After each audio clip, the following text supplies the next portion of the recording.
Mau tidak Abang itu mengabdi lagi untuk Kota Tanjung Pinang? Wah, dilamar. Iya, jadi saya bilang, aduh, kalau bicara pengabdian sulit saya menolak, saya bilang. Sebagaimana brand yang kita bangun, kita akan melakukan pembenahan ya di segala sektor. Ini tidak terlepas dari dukungan masyarakat semua. Keterbukaan, partisipasi masyarakat, semua pihak mendukung kita. Maka kita berjalan bersama-sama, bergandengan tangan.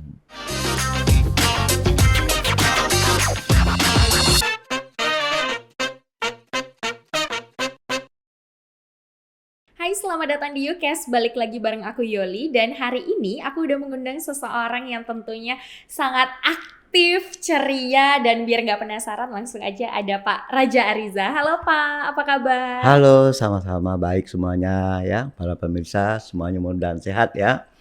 Halo, apa kabar semuanya? Tuh kan tadi baru dibilang ceria banget langsung nyapa-nyapa. Iya, kita kan menyapa kan ya. Oh gitu ya, menyapa. Iya, jadi kalau ada orang lewat kita sapa. Kalau orang Melayu kadang-kadang menyapa, kadang-kadang dia tanya, mau kemana? Katanya kan, itu Melayu. Lantas dijawabnya tak ada katanya. Basa-basi ya Pak Iya, ya. sebetulnya orang, jadi ramah. Iya, orang Melayu itu suka menyembunyikan sesuatu itu. Dia tidak mau mengatakan saya mau ke pasar, ke apa. Karena dia berpikir belum tentu saya sampai di pasar. Oh gitu, jadi Iya, jawabannya tak ada. jawabannya tak ada katanya kan. Oh gitu. Dia selalu menyembunyikan dia ya. Kita jadi tahu tuh alasan orang Melayu kalau ditanya kenapa gitu kan, mau kemana, jawabannya nggak ada gitu. Nggak ada kan, dia selalu menyembunyikan. Iya gitu. iya benar-benar. Orangnya tidak mau sombong itu maksudnya. Oke gitu. Jadi sebelumnya saya juga mau ngucapin terima kasih di tengah kesibukan Pak Raja hari ini mau hadir ngobrol-ngobrol bareng kita. By the way, Pak Raja ini seorang ASN ya Pak ya? Iya. Tapi kabarnya udah pensiun nih. Iya, saya mencoba pensiun nih. Mencoba pensiun? Iya, mencoba pensiun. Harusnya mencoba begini, harusnya saya pensiunnya itu 5 bulan lagi, bulan Februari. Pas ya, 25 Februari itu kan biasa kita pensiun itu sama dengan hari ulang tahun kita. Oh gitu. Jadi ulang tahunnya di Februari. Iya, Februari. Ingat ya guys, Pak Raja ulang tahunnya di Februari. Ini buka rahasia nih katanya.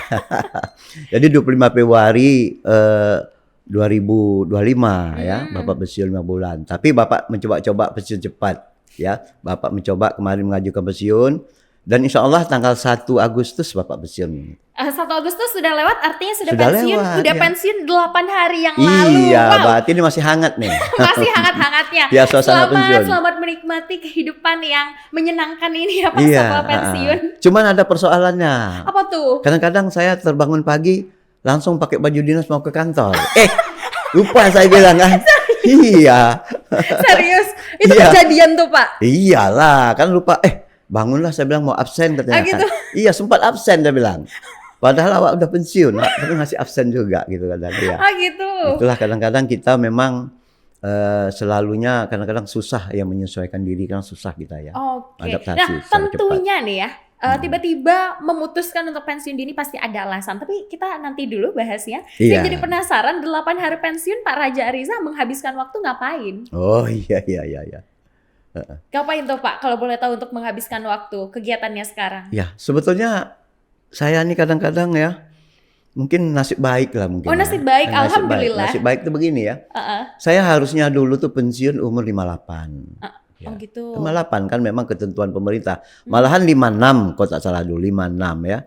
Tapi pemerintah merubah aturan menjadi pensiun 58. Waktu mau pensiun 58 dirubah lagi peraturan oleh pemerintah menjadi 60. Oh, oke, 60. Iya, 60. Iya. Oke, Bapak 2 bulan lagi mau pensiun umur 60. Tahu-tahu lihat ada tawaran impasing. Impasing istilahnya tuh. Impasing itu kita pindah tugas. Pindah tugas ke Widya Suara ahli utama. Itu berarti Widya Suara ahli utama itu kalau kita mengikuti tes nanti kita fungsional itu umurnya 65. 65. Iya, jadi Bapak mencoba lah ikut tes di Lembaga Administrasi Negara. Akhirnya mendapat formasi dari Kementerian Pendaya Aparatur Negara. Jadi Bapak dengan SK Presiden ditetapkan sebagai Widya Suara ahli utama, pensiunnya 65 tahun. Oke, berarti sekarang usianya 64 tahun. Iya, 64 tahun, 65 tahun kurang 5 bulan. Iya, masih kurang ya. Oke. Bapak sudah siap-siap mau pensiun ini, sudah latihan pensiun lah. Latihan pensiun ngapain Ya coba? latihan pensiun lah, mungkin bangun pagi kadang-kadang ke kedai kopi, atau lari-lari ya cari kesibukan. Iya. Kadang bapak-bapak ke kebun kemana kan, latihan pensiun kan. Bapak-bapak pikir wah ini sudah oke lah, ini bisa lah pensiun kan. Jadi menjelang mau pensiun begitu, ketemu Pak Lis. Pak Lis Darmansyah. Oh, ini baru-baru ini ya berarti Iya, ya? baru-baru ini ketemu Pak Lis Darmansyah ya di tempat acara perkawinan di asrama haji. Salam-salam dirangkul ya ditarik saya kan. Ada apa Pak Lis? Bang, dia kata dia. Abang ikutlah mendaftar katanya di PDI katanya untuk sebagai wakil wakil wali kota katanya kan. Enggak lah saya bilang, saya udah siap-siap pensiun nih. Udahlah bang pikirkan lah nanti katanya kan gitu. Ya akhirnya udahlah selesai kami pisah dah, enggak ada lah ceritanya lagi. Beberapa hari kemudian ditelepon beliau lagi, bang, abang daftar lah. Oh dirayu ya? Dirayu lagi. Wah ini rayuan gawat nih saya bilang kan. Abang daftar lah. Enggak saya bilang, saya udah mau pensiun, mau enak lah pensiun nih. Ya mau santai ya? Mau santai, tak mikir-mikir lagi kan. Nah, ketiga kali gitu juga ditelepon dia. Oh sampai 3 kali? 3 kali ditelepon dia. Wah Pak Lis kalau nonton ini ngebet banget ya Pak ya? Ya bang, dia bilang kan, ini pendaftarannya diperpanjang nih. Coba lah bang daftar lagi. Enggak lah, maaf ya Pak Lis, saya tidak berminat. Pada saat itu nggak berminat, jawabannya tuh kenapa tuh? Enggak berminat, karena saya sudah berumur 65, sudah wajar ya pensiun dan memberikan kesempatan kepada anak-anak muda untuk menggunakan kesempatan ini. Iya. Karena saya awalnya memang seorang guru. Biasa guru selalu memberikan dorongan mulai kepada dari guru. Iya, Bapak dulu sekolahnya sekolah guru. Tamatan SPG tahun 79. Oke. Nah, itu nantilah kita cerita ya. Nanti kita bahas. Oke, kita bahas nanti ya. Kenapa Bapak seorang guru bisa berkiprah di bidang pemerintahan, bidang politik? Benar, jadi birokrat ya. Sampai ahli utama lagi. Keren iya. banget. Oke, kita tinggalkan dulu, kita cerita dulu ini ya. Lantas saya tolak. Dan Pak Lis rupanya didengar mungkin di kalangan kawan-kawannya, temannya, akan Pak Raja udah menolak. Udah putus. Tidak lagi dia membicarakan soal saya. Tapi tahu-tahu ada seseorang tuh nyeletuk, bang, abang pernah jumpa Pak Raja? Enggak katanya. Jadi selama ini say hello aja lihat telepon. Iya. Berarti abang salah. Mungkin Pak Raja menyangka Pak Lis tak serius. Kalau bagaimana Pak Lis langsung jumpa Pak Raja, tanyakan. Mungkin lain mungkin tanya. Disamperin. Iya samperin. Lantas malam hari jam 1 malam Bapak dikirimkan SMS. Jam 1 malam iya, banget. oleh teman-temannya Pak Lis kan. Temannya apanya kan. Bang, besok kami mau bicara sama abang pagi. Iya, gitu tanya. Tahu-tahu pagi-pagi udah Pak Lis tak sabar mungkin ketemu. Ditelepon dia, Pak Lis. Gitu. Lantas Pak Lis nelpon, bang, kami ini serius katanya. Mau tidak abang itu mengabdi lagi untuk Kota Tanjung Pinang. Wah, dilamar. Iya, jadi saya bilang, aduh, kalau bicara pengabdian sulit saya menolak, saya bilang. Kalau orang mengajak saya mengabdi, kalau saya tolak berarti saya kan sombong. Ya kan? Lantas saya merasa diri saya, aduh, aku nih kenapa jadi sombong seperti ini, saya bilang kan. Pak Lis bilang, abang kan masih bisa berkarya katanya, berbuat. Oke lah Pak Lis, kalau seperti itu kata Pak Lis, menginginkan saya juga untuk daftar, sekarang antar formulir. Langsung di hari yang Langsung sama? diantar, karena last minute mau tutup. Oh udah last minute banget itu Ya, mau tutup? sekitar jam 12 tutup pendaftaran. Jadi karena dibujuk tentang pengabdian tadi Iya, tuh, jadi yang Bapak awalnya bicara, kekeh iya. mau jadi bapak-bapak warung kopi, yaudah deh gitu. Iya, jadi Bapak kalau soal bicara pengabdian mungkin sampai hajat hidup Bapak ya, sampai mati Bapak akan mengabdi terus. Tidak saja mungkin di bidang pemerintahan, di bidang kemasyarakatan, ya di bidang apa aja lah. Tapi Bapak tanya nggak pada saat itu sama Pak Lis, kok ngebet banget nih ngajakin gue gitu? Nah itu saya nggak tahu, itu Pak Lis yang perlu ditanya nanti. Oh nanti kita tanyakan ya kalau ada kesempatan ya. Iya. Lantas akhirnya saya isi formulir itu dengan tanpa ada halangan apapun. Dimudahkan. Iya dimudahkan, waktu mengisi itu foto sudah ada di kantong kocek. Nggak disiapin tuh. Perlu apa? Materai. Sudah ada juga materai di kantong. Heeh. Perlu data-data, kebetulan saya bawa ke kantor, buka komputer, sudah ada riwayat hidup saya. Lantas minta visi misi, saya lihat di handphone sudah ada visi misi rupanya. Udah selesai dalam jangka waktu 2 jam. Kok udah lengkap begitu? Iya, itu saya nggak tahu. Sampai waktunya 1 jam saya ngisi, udah 2 jam sebelum tutup saya antarlah ke PDI. Jadi antaranya pada saat itu melamar hanya ke PDI nih? Iya, saya nggak ada melamar ke lain-lain hal. Lain-lain gitu. hati. Saya kalau udah pandangan pertama ya pandangan pertama aja. Bisa begitu. Iya. Kalau ada cinta pandangan pertama jadi di situ aja ya. Iya. Tapi mantap ya Pak, pilihan hati Bapak untuk bersama Pak Lis. Saya udah mantap. Udah mantap. Nah, saya kalau sudah katakan iya, itu istilahnya kalau sudah layar terkembang, pantang surut ke belakang. Berat. Ya berat. Kalau orang Melayu bilang alang-alang nyeluk pekasam, biar sampai ke pangkalengan. Apa tuh artinya tuh? Iyalah, jadi jangan tanggung-tanggung basah kita. Oh gitu. Jadi kalau misalnya udah sekali nyelup, basahin basah aja sekali. Iya. Mantap. Jangan tanggung-tanggung. Iya. Nah, tapi nih ya Pak, kalau menurut saya nih, mungkin alasan Pak Lis memilih Bapak ini karena pernah menjadi seorang PJ Wali Kota juga ya di tahun 2018. Saya kira itu mungkin pertimbangan Pak Lis pertama. Dan juga bisa dikatakan dari birokrat ahli utama ya, ahli utama. Yang itu istilahnya kayak udah mentok banget nih, nggak bisa lagi kemana-mana. Nggak bisa, dan bahkan udah dari mentok. guru gitu kan. Iya. Itu kan karirnya mulus banget. Cerita dong, karirnya gimana sih? Jadi dari guru itu begini sebetulnya. Saya dulu sekolah SMA-nya sekolah pendidikan guru, SPG. Di mana tuh? Kota Tanjung Di Pinang? Kota Tanjung Pinang.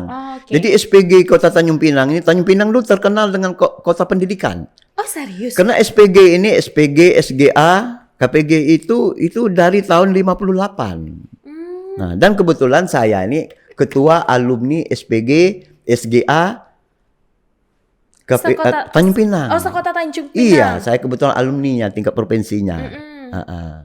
Kami pernah kemarin mengadakan pertemuan ya. Jadi yang bersekolah SGA juga sekolah guru dulu, sekolah guru atas ya.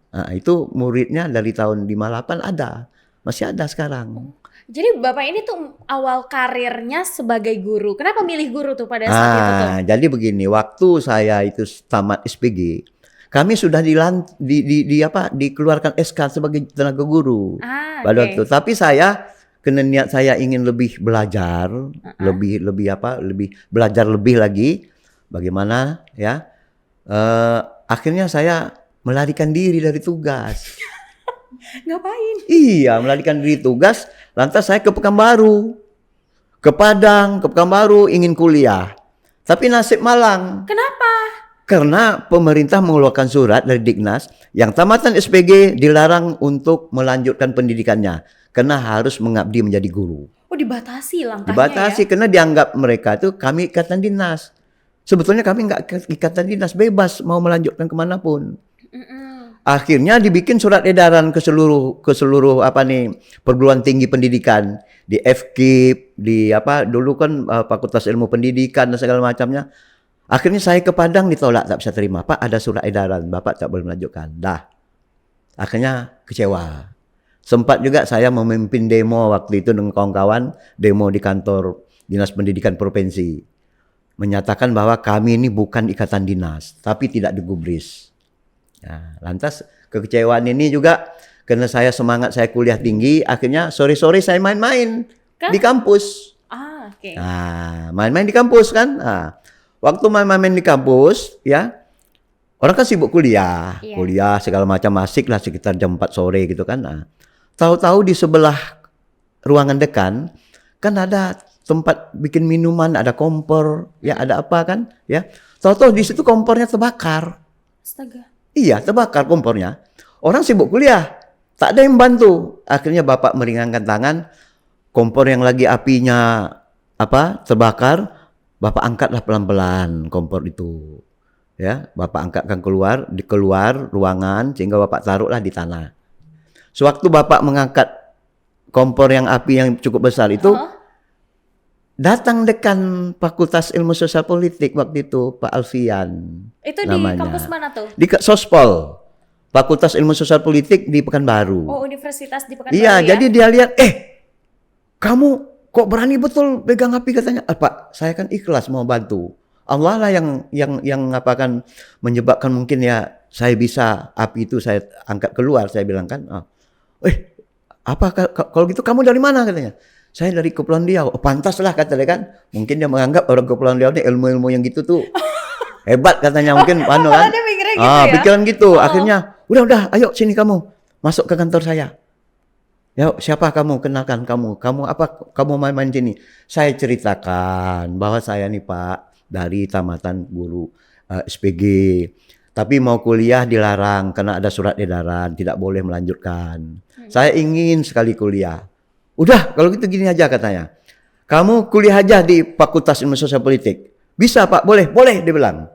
Saya terima kamu kuliah di sini kan. Nah nanti waktu pendaftaran kamu daftar aja. Mana alamat rumah kamu? Saya catat kasih alamat. Seminggu kemudian supirnya datang ke rumah menjemput. Pak, serius sampai dijemput supirnya? Iya, Pak, Bapak diminta Pak Dekan Sospol datang ke kantor. Dah, sampai di sana saya didaftarkan nanti untuk mengikuti tes segala macamnya. Alhamdulillah, akhirnya saya diterima dan mengikutilah kuliah selanjutnya sampai saya sarjana muda. Sarjananya lulusan apa tuh pada saat saya itu Pak waktu itu lulusan kebetulan saya orang jurusan kami jurusan pertama jurusan ilmu pemerintahan. Oh, ilmu pemerintahan. Iya, jadi waktu itu sistemnya non SKS. Bapak harus menyelesaikan sarjana muda dulu.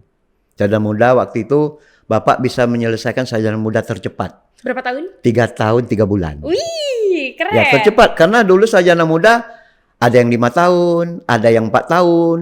Tidak ada yang tercepat. Kebetulan Bapak secepat 3 tahun 3 bulan. Lantas Bapak ditawarkan kuliah ke tingkat 5. Ke tingkat 5 tuh apa? Ke tingkat 5 kuliahnya. Karena tingkat 4 pada waktu itu belum ada. Dia sistem apa? Dia sistem semester ya? Sistem apa? Nah, jadi akhirnya Bapak ikut tingkat 5. Tahun depannya baru Bapak turun lagi ke tingkat 4. Kenapa turun lagi? Iya, karena tingkat 4-nya ada.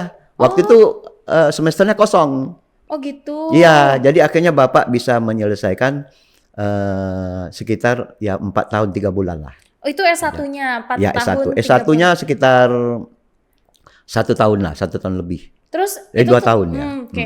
Lanjutnya langsung kerja atau sekolah lagi? Enggak, Bapak nganggur juga dulu jadi supir. Sempat nganggur juga. Jadi kita karena waktu itu karena Bapak lulus tercepat ditawarkan jadi dosen. Bapak menolak jadi dosen. Jadi guru lagi Bapak bilang. Tapi kan keren dosen gitu. Betul, guru keren tapi juga. Bapak nggak mau. Dari dulu Bapak tuh nggak mau jadi guru kan. Saya bilang, Bapak dulu hobi ini dengan soal politik, soal hukum. Malah cita-cita mau jadi pengacara dulu. Bapak orangnya suka berdebat. Oh, oke. Kalau orang Melayu nih Bapak nih ungkal kalau orang Melayu tuh suka melawan. Gitu. Menurut Bapak seperti itu kan.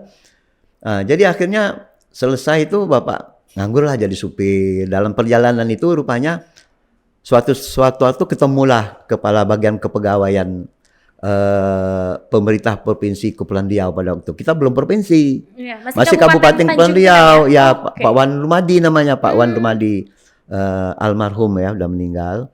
Beliau menawarkan dia dibilang, "Awak pulang aja," dibilang. Beberapa teman saya suruh pulang ke sana. Udah kerja aja di Kabupaten Kepulauan Riau.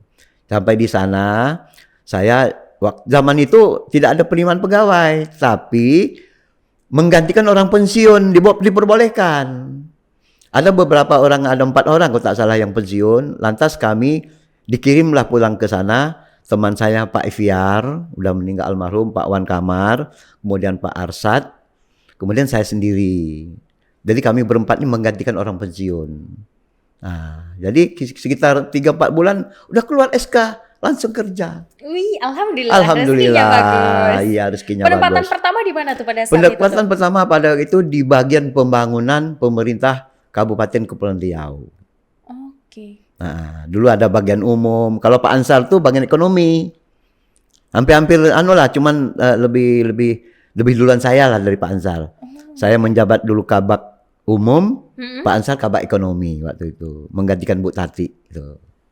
Karirnya lancar ya Pak ya? Alhamdulillah. Aja tuh kayaknya tuh. Lancar sekali karirnya karena saya dulu waktu di bagian pembangunan 13 tahun itu memang kerja di lapangan. Kerja di lapangan. Iya.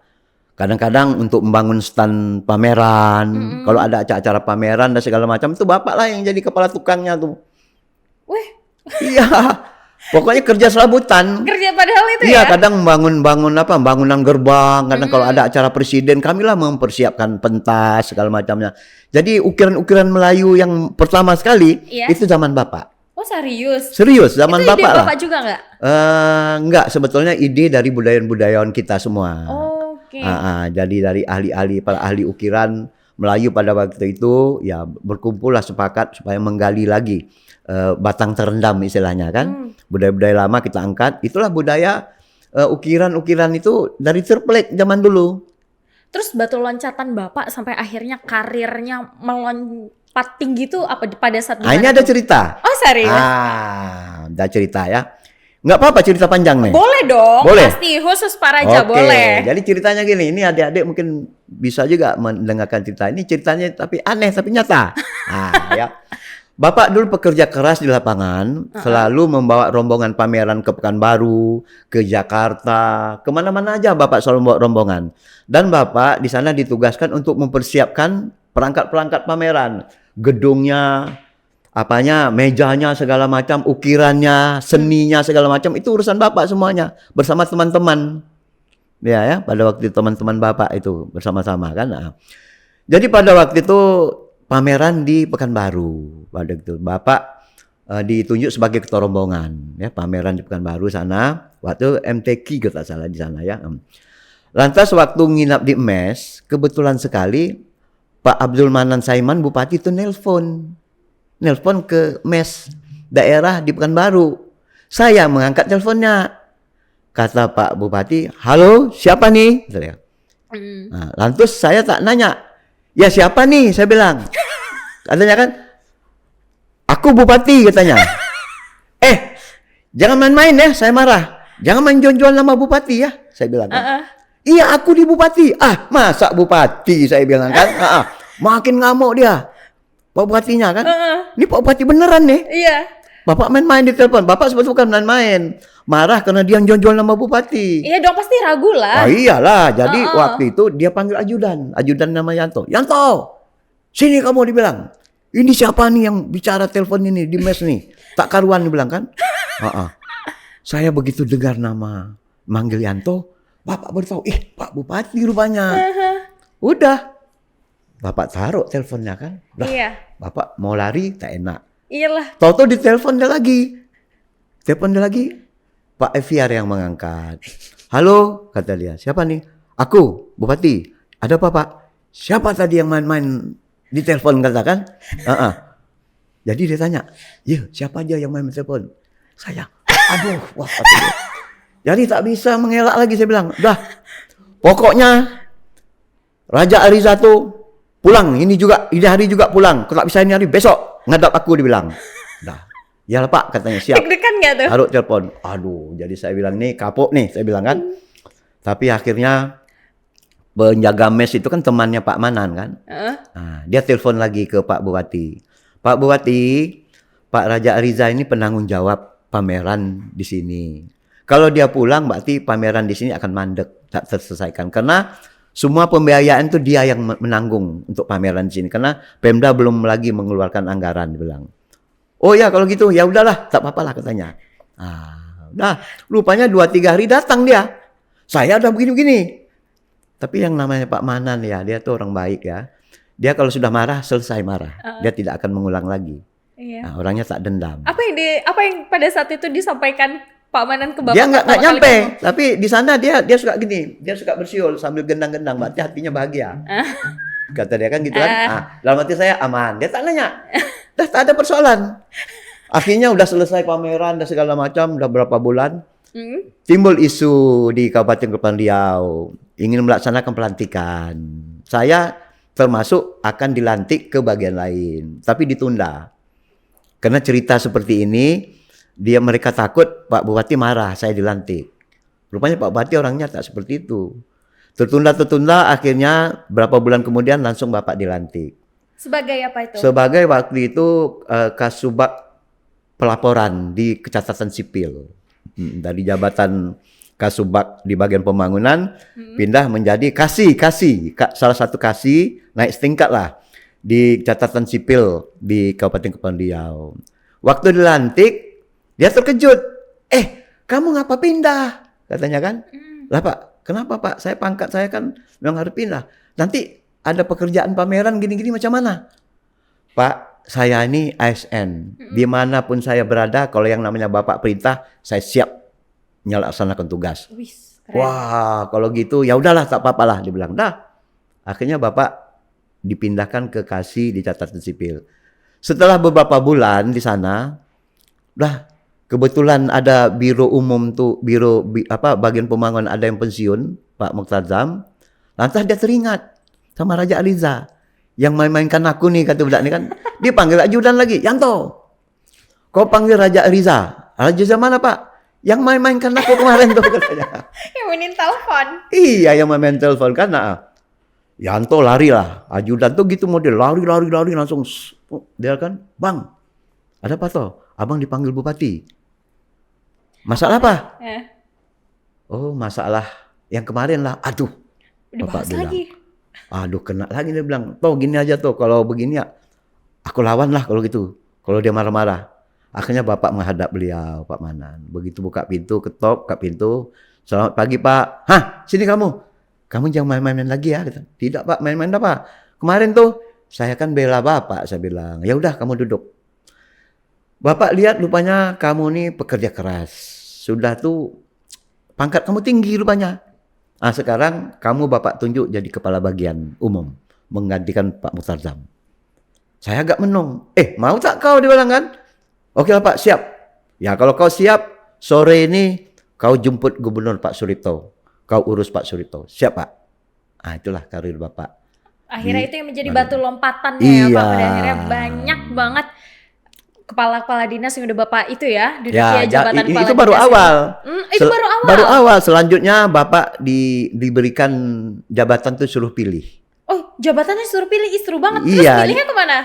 Jadi Bapak disuruh pilih waktu itu menjadi kabak pembangunan, tempat Bapak staf kemarin, atau menjadi kabak perlengkapan. Akhirnya Bapak pilih kabak perlengkapan. Pertimbangannya apa? Pertimbangannya sudah Bapak suka kerja di lapangan. Bosan ya kerja di kantor ya? Bosan Bapak. Jadi akhirnya ditawarkan ke sana, tidak lama Bapak itu diangkat menjadi sekretaris kalau dulu namanya badan investasi. BPMPD ya. Atau dulu ya. Tidak berapa lama Bapak 2022 Bapak menjadi kepala Bapedalda. Kepala gitu. Badan lingkungan hidup. Badan lingkungan hidup. Iya, di Kabupaten Kepulauan ya. Riau ya. Setelah 4 tahun di sana, Bapak pindah menjadi kepala, waktu zamannya Pak Ansar Bupati, Bapak menjadi kepala Dinas Pendapatan Daerah Kabupaten Kepulauan Riau. Ya, tidak beberapa lama pindah lagi setelah Pak Andi Rifai jadi bupati, ganti bupatinya Bapak dipindahkan menjadi asisten 3. Dan tidak berapa lama Pak Edi Wijaya menjadi bupati, Bapak menjabat sebagai Sekda Kabupaten Kepulauan Riau. Gitu. Ya, waktu Pak Ansar menjadi bupati, kemudian Sekdanya diganti, saya pindah, provinsinya terbentuk, Bapak menjadi kepala Biro Pemerintahan pertama di Provinsi Kepulauan Riau. Oh iya? Iya. Nah, tugas Bapak waktu itu membebaskan Pulau Dompa untuk jadikan pusat pemerintahan.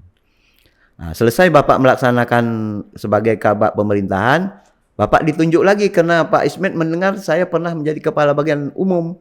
Lantas Bapak ditunjuk menjadi kepala biro umum. Kepala biro umum. Iya, kepala biro umum. Tapi yang salutnya ternyata Bapak masih ingat semua jabatannya. Terus ingat nama pengganti, nama yang orang-orang Bapak gantikan itu loh. Iya, kepala biro umum. Kok bisa sih? Iya, pada waktu itu kepala biro umum pada waktu itu Pak Dimyat. Pak Dimyat itu sekarang udah pensiun, Bapak yang menggantikan. Setelah Bapak di Biro Umum, Bapak ditawarkan lagi menjadi Kepala Dinas Kependudukan Provinsi Kepulauan Riau.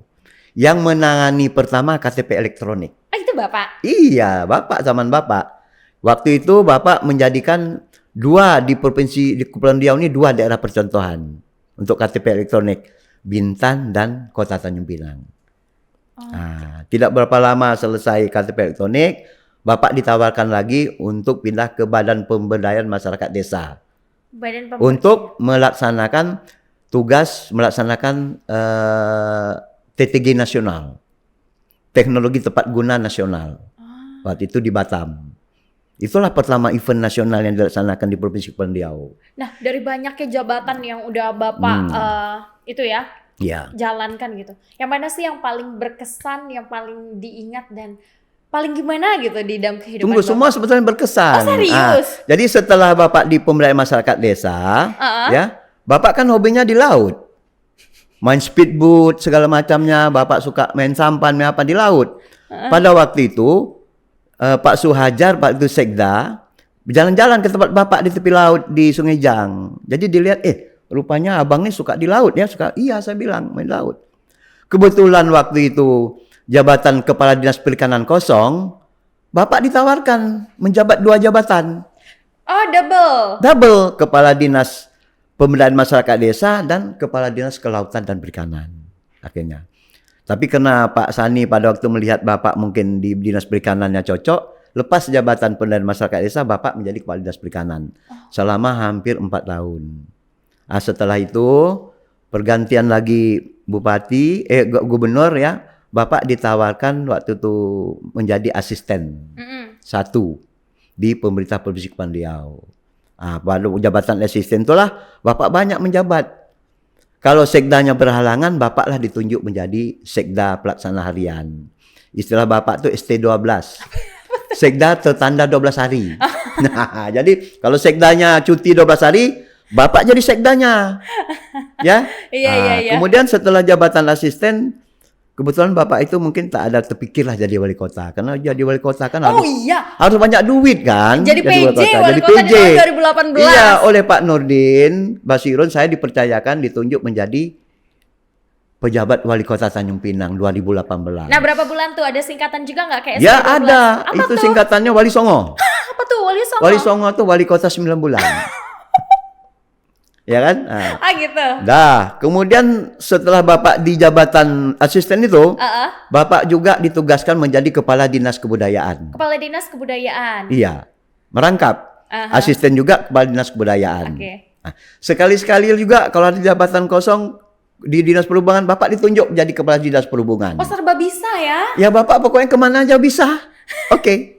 Nah, ini Nggak nih yang masalah. pasti tentunya menjadi pertimbangan kenapa pada akhirnya Bapak tuh dipilih menjadi bakal calon wakil wali kota. Ya mungkin ini juga, itu pun tergantung nasib juga. Iya, Allah benar. Subhanahu Wa Taala yang menentukan jalan hidup kita. Pak, pengalaman Bapak ini kan udah banyak ya? Iya. Udah lama juga di Kepri. Asal Kepri juga ya Pak ya? Iya, saya di Kepri. Nah, putra daerah pula yang tentunya Iya. pasti udah memahami banget. Saya putra Indonesia. Oh iya. Ya benar. Tapi kan tumbuh dan kembangnya ada di Kepulauan Riau Iya, nih. Bapak lebih lama di Kepulauan Riau Nah, ya. pasti udah tentunya udah melihat dong persoalan-persoalan yang ada di Kota Tanjung Pinang. Ide seperti apa sih yang ingin Bapak lakukan untuk Kepulauan Riau? Seperti apa nih? Kota Tanjung Pinang, sorry. Oh, Kota Tanjung Pinang ya. Iya, Kota Tanjung Pinang. Ya, Bapak sebetulnya kalau soal ide itu kan sebetulnya yang lebih banyak idenya itu kan Pak Lis sebetulnya ya. Pak Lis punya banyak gagasan. Karena dia merasa 5 tahun dia berbuat tuh mungkin belum tercapai lah yang dicita-citakannya. Berarti Pak Lis ini memiliki ide-ide banyak. Saya hanya sekedar membantu Pak Lis saja. Ya kan, membantu Pak Lis. Kalau sebagai bagaimana saya ditugaskan sebagai calon wakil wali kota. Wakil wali kota itu hanya tugasnya membantu wali kota. Berarti Pak Lis yang punya ide ya. Beliau menceritakan, Pak Lis kira-kira ide-ide Pak Lis apa aja ya? Saya bilang, Pak Lis menginginkan ya Kota Tanjung Pinang ini merupakan sebagai kota pusat provinsi ini kota yang maju. Kota yang maju. Ya, sejahtera ya. Kemudian juga dia bisa meningkatkan kota berbudaya ya, kota yang indah, nyaman, asri ya. Karena ini pusat pemerintahan. Berarti Kota Tanjung Pinang ini harus kota berstatusnya yang representatif lah sebagai pusat pemerintahan. Itulah cita-cita Pak Lis. Itu cita-cita Iya, Pak Lis. ingin mengangkat Kota Tanjung Pinang itu menjadi kota yang hebat lah ya di kalangan dari kota-kota yang lainnya itu. Karena Kota Tanjung Pinang kan berbatasan dengan Singapura, Malaysia juga. Berarti standar kotanya juga sebetulnya harus tidak jauh lah. Tapi kalau misalnya dari obrolan Bapak sama Pak Lis sendiri gitu kan, tentu dong udah ngobrol-ngobrol banyak ya. Iya. Nah, fokus utamanya mau kemana dulu nih? Fokus apa maksudnya? Fokus utama setelah terpilih nih, mau ke fokus kesehatannya kah? Oh atau gitu, pendidikannya iya. kah gitu? Jadi gini, kita akan melihat secara komprehensif, secara menyeluruh lah ya. Siapapun ditanya pasti kesejahteraan. Iya. Pasti kesejahteraan larinya kan ke ekonomi. Kan gitu. Kan ada keterkaitan. Ekonomi bagus, kesejahteraan bagus, pendidikan bagus, kesehatan bagus. Jadi secara komprehensif semuanya harus bagus. Nah, titik tolak utama nanti kita mengharapkan nanti sebagai brand oleh Pak Lis itu berbenah. Berbenah, apa Iya, tuh? berbenah.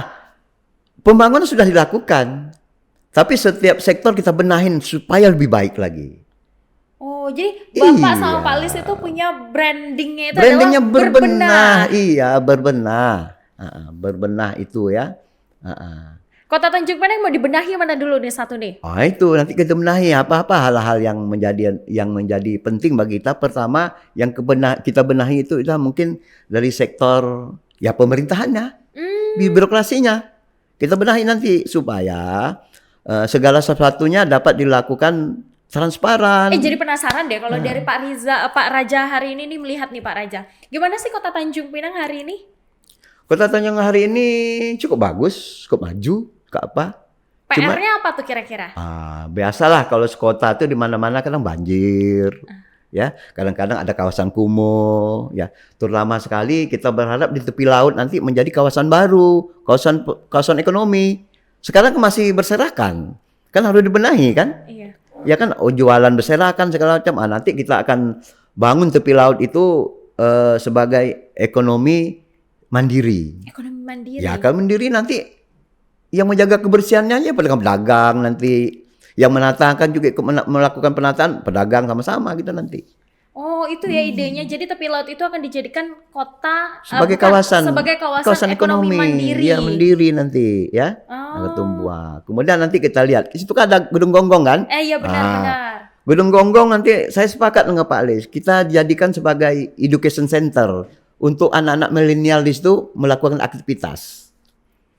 Terserah apa dia di situ mungkin untuk latihan lomba pidato, misalnya sains, misalnya segala macam kegiatan anak-anak muda lah. Jadi kita pusatkan di sana nanti sebagai apanya nanti. Oke, itu kan tadi itu tepi laut tuh. Terus kalau misalnya untuk daerah-daerah lainnya tuh gimana tuh Pak? Mungkin di Batu 10 diapakan, kita kemas semua lah sebagai kawasan ya. Tapi kita akan lakukan secara prioritas lah bertahap ya. Prioritas ya. Karena pembangunan tidak bisa sekaligus, harus bertahap. Tapi kalau misalnya masyarakat nih ada yang mau ngasih masukan, ingin mengadu ke Pak Lis dan juga Pak Raja nih khususnya memberikan ide-ide mereka juga terbuka. Kita akan bangun sistem informasi namanya. Sistem informasi nanti apa pengaduan masyarakat nanti terbuka. Itu sebetulnya tidak persoalan karena di dalam sistem perencanaan di pemerintahan sudah ada yang nama perencanaan aspiratif, partisipatif dan perencanaan teknokratik. Kalau perencanaan teknokratik itu perencanaan dari pemerintah. Jadi badan-badan pemerintah itu membuat perencanaannya. Kalau perencanaan aspiratif itu perencanaan yang dilakukan oleh anggota-anggota DPR. Mereka turun ke bawah, mereka melakukan reses, ya kan? Kemudian yang partisipatif itu musrembang. Setiap tahunnya masyarakat diajak. Silakan kita berkomunikasi. Tapi kalau misalnya saat ini ada masyarakat ingin memberikan ide mereka atau memberi masukan-masukan, Pak Raja welcome ya Pak menerima masyarakat. Kita buka setiap hari dengan SMS, dengan WA, dengan udah dilakukan tuh. Ya saya kira akan kita bangun sistem informasi itu. Tapi saya kira mungkin sudah ada mungkin ya. Tinggal kita membenahi lagi lah. Iya. Nah, Pak Raja gimana nih? Apa harapan Pak Raja bersama Pak Lis ke depannya untuk Kota Tanjung Pinang dan hal apa sih yang pengen Bapak sampaikan kepada harapan masyarakat? Kita sebetulnya simpel. Kita bisa melayani masyarakat secara baik. Maka itu moto saya itu menyapa. Oh, menyapa? Iya, nggak ditanya menyapa. Iya, apa tuh menyapa tuh? Iya, menyapa aslinya kita. Kalau ada orang lewat, Pak mau kemana? Kalau ada orang datang ke kantor kita tanya, Pak apa yang perlu saya bantu? Kita harus melakukan pelayanan secara prima. Ya kan? Bagaimana pelayanan prima? Kita sapa yang datang itu, Pak, apa kira-kira yang Bapak bisa saya bantu selesaikan? Kalau budayanya Pak ini kita lakukan, maka selesailah. Ada investasi mau masuk, kita sapa. Pak, apa kabar? Apa investasi yang Bapak ingin dibuat tempat kita? Apa yang perlu kita bantu, kita tolong, seperti itu nanti. Oh. Kita berharap pelayanan yang ada kita ini, pelayanan di rumah sakit, pelayanan di sektor pendidikan, pelayanan apa saja harus dilaksanakan secara Jadi ramah, ingat deh tamah. sama baliho Bapak yang menyapa. Iya, itu sebetulnya ide menyapa seperti itu. Oh gitu. Nah, jadi kita berusaha nanti masyarakat Tanjung Pinang memiliki budaya menyapa. Oh, budaya menyapa. Iya. Dan jadi budaya menyapa itu tuh memang yang harus selalu dilakukan sama Pak Raja ya? Iya, contoh orang Minang. Kalau orang Minang, kama. Ya kan? Orang Minang kama. Oh gitu. Cari piti katanya kan. Gitu. Kalau orang Melayu kama. Kemana? Tak ada. Itu tadi udah di Iya, gitu iya, ya. iya. Nah Pak, balik lagi nih, apa nih harapan Bapak sama Pak Lis dan mungkin hal apa sih yang pengen Bapak sampaikan kepada masyarakat? Harapan kami ya, mudah-mudahan ya doa dari masyarakat, mungkin kalau kami berdua ini terpilih ya, kami akan melaksanakan tugas kami secara baik. Sebagaimana brand yang kita bangun, kita akan melakukan pembenahan ya di segala sektor. Ini tidak terlepas dari dukungan masyarakat semua. Keterbukaan, partisipasi masyarakat, semua pihak mendukung kita. Maka kita berjalan bersama-sama, bergandengan tangan. Oke, hal yang ingin mau disampaikan pada masyarakat apa nih? Ya, mudah-mudahan kita dipanjangkan umur dan sehat semua. Amin. Oke, baik, terima kasih banyak Pak Raja udah meluangkan waktu ya untuk hadir hari ini, ngobrol-ngobrol, sharing juga. Ternyata ide-idenya luar biasa loh. Pengalamannya juga sangat menginspirasi. Sukses selalu untuk Bapak dan juga Pak Lis. Terima kasih ya, terima kasih semua. Terima kasih banyak Pak. Ya.